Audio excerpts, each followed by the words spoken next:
कांग्रेस ने भरी खाली सीटें, खोले उम्मीदवारों के नाम। राहुल गांधी को मिली रायबरेली से केएल शर्मा, अमेठी से उम्मीदवार। तो बड़ी खबर आपको बता रहे, जहां पर आज फाइनली राहुल गांधी को टिकट मिल चुका है रायबरेली से।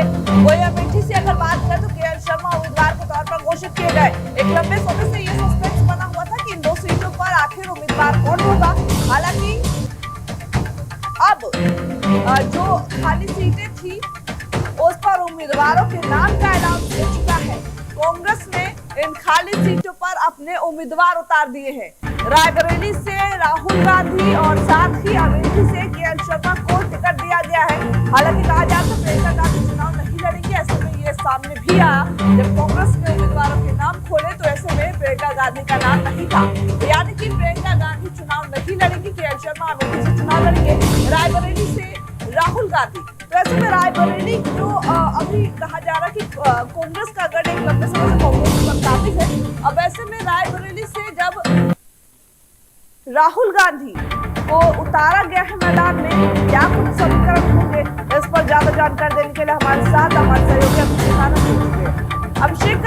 आखिरकार वो जो इंतजार था वो अब समाप्त हो गया। कांग्रेस ने इन दोनों की सीटों पर नाम के अनाउंस कर दिए। पूरी जानकारी पार्टी में और तमाम को लेकर के बराबर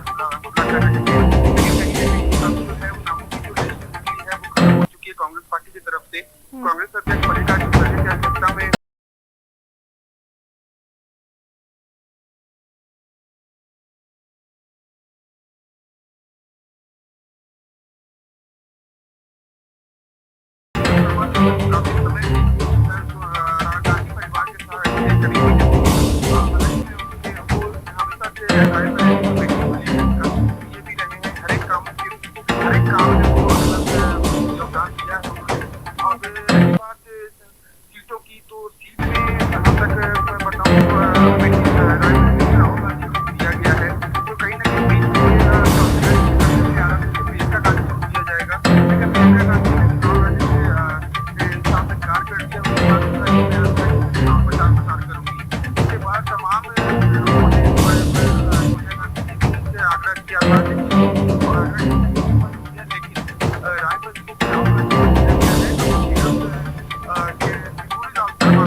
अमेठी से। तो ये काफी टक्कर वाली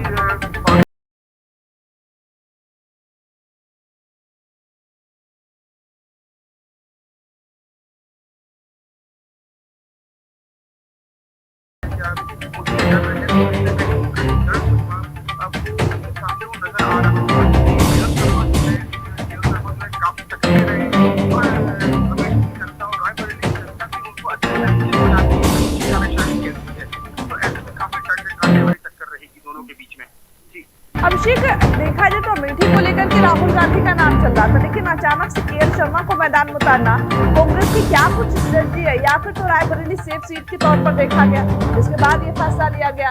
स्ट्रेटजी क्या है कांग्रेस की?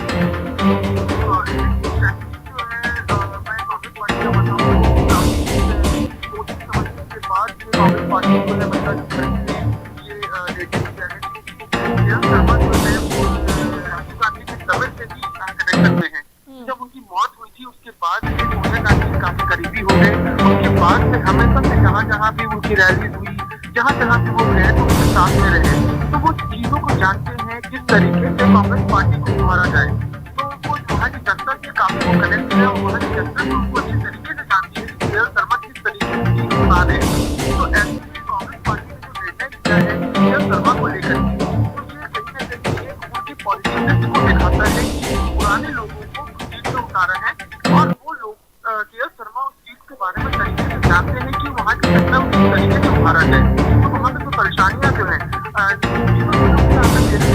वहाँ की अमेठी की जनता जो है, महिलाएं जो है वो काफी आक्रोशित थी, जनता भी काफी आक्रोशित थी मुझे यानी को लेकर के कि उन्होंने कुछ काम नहीं किया। तो ऐसे में बहुत काफी बड़ी टक्कर होगी क्योंकि केएल शर्मा जो है वो काफी परिपक्व है अपने कार्यशैली को और इस तरीके से राहुल गांधी कांग्रेस पार्टी के साथ में शुरुआत से 1983 से जो जुड़े हुए हैं, राहुल गांधी की समझ से जुड़े हुए हैं, तो ये उनकी कार्यशैली को अब सामने उजागर करने के लिए वो सामने लाने के लिए वो इस तरीके से डेटा लिए। लेकिन जिस केएल शर्मा को अमेठी से उम्मीदवार बनाया गया वो पहली बार चुनावी मैदान में है। ऐसे में कांग्रेस की अगर पॉलिसी की बात करें, कांग्रेस ने जिस उम्मीदवार को उतारा है, इससे पहले वो सांसद प्रतिनिधि थे, चुनाव कोई लड़ा नहीं, पहली बार वो चुनावी मैदान में है।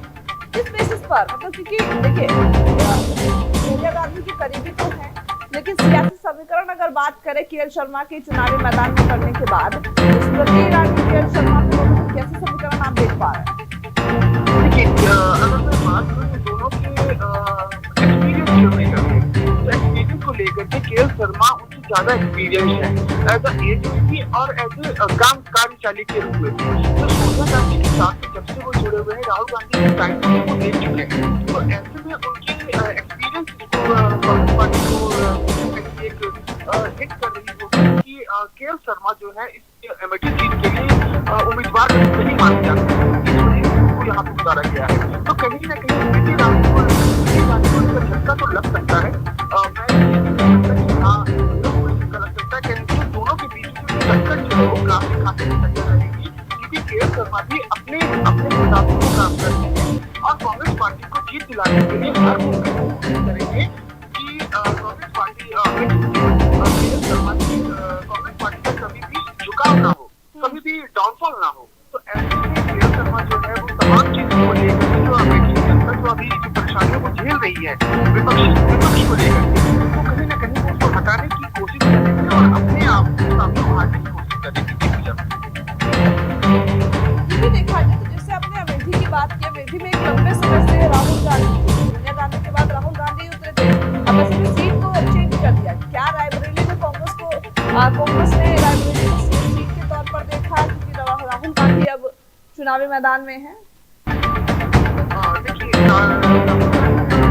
गांधी के बारे में मैं बात करूं तो रायबरेली से प्रियंका गांधी का नाम आ रहा था, तो उस वक्त पे उन्होंने ये कहा कि चुनाव नहीं लड़ूंगी। तो ऐसे में राहुल गांधी के बारे में भी जनता जानती है, प्रियंका गांधी के बारे में भी जनता जानती है कि किस तरीके से दोनों जो है वो जो रैलियां निकाल रहे थे, किस तरीके से वो रैली निकाल रहे थे लोगों ने।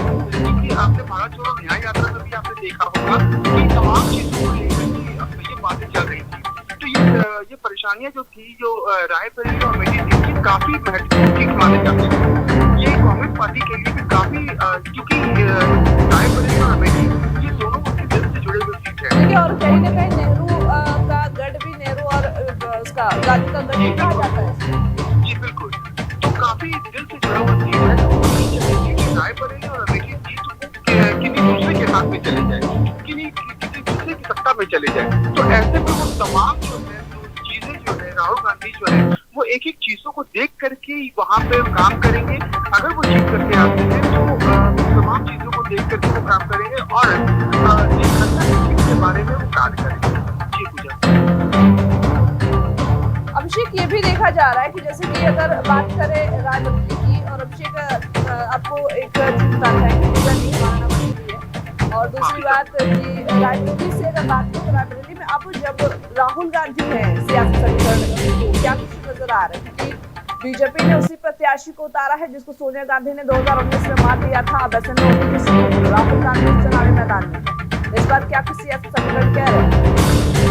सियासी समीकरण के बारे में अगर बात करूँ तो इस बार लोकसभा चुनाव में जो है तो ये दंगल जो चल रहा है ये काफी कांटे का टक्कर है। तो ऐसे में अभी कुछ भी कहना बहुत काफी मुश्किल है, क्योंकि दोनों के बीच में जो टक्कर जो है वो मतलब साफ सीढ़ी वाला कहानी चल रहा है यहाँ पे। तो ऐसे में जो कांग्रेस पार्टी जो है और विपक्ष जो है वो एकदम एक दूसरे के पीछे एकदम हमला करने पे उतारू है। तो ऐसे में कभी कांग्रेस पार्टी विपक्ष पे हमला करती है और सरकार कभी कांग्रेस पार्टी पे हमला करती है।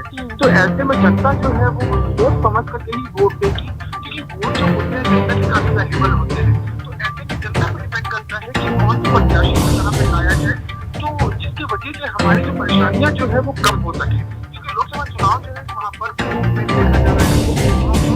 तो ऐसे में जनता पर डिपेंड करता है कि किस तरीके से राहुल गांधी को अगर लाया जाए, राहुल गांधी को